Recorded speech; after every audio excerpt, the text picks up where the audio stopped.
میں ہمیشہ عورتوں کے حقوق کی بات کرتا ہوں، لیکن اس کا قطعاً یہ مطلب نہیں ہے کہ آپ بیوی کا غلام بن جائے، آپ بیوی کا نوکر بن جائے۔ نہیں، بیوی کا غلام نہیں بننا۔ اگر بیوی کسی خلاف شرع کام کا مطالبہ کرتی ہے، کسی خلاف شرع بات کا مطالبہ کرتی ہے، تو آپ نے فوراً انکار کرنا ہے، بیوی کی اطاعت نہیں کرنی ہے، ورنہ الٹے جہنم میں جاؤ گے۔ سرکار دو عالم صلی اللہ علیہ وسلم نے فرمایا کہ جو شوہر بیوی کا غلام بن جائے، یعنی ہر جائز و ناجائز بات میں اس کی اطاعت کرے، وہ ذلیل ہوگا۔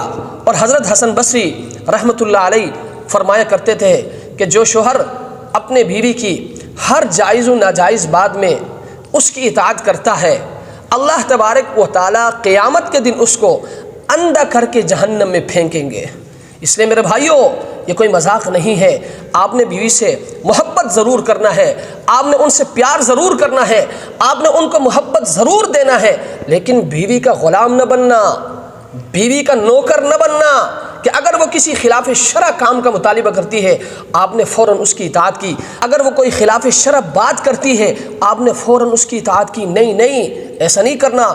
اگر وہ کسی خلاف شرع کام کا یا بات کا مطالبہ کرتی ہے تو آپ نے فوراً انکار کرنا ہے۔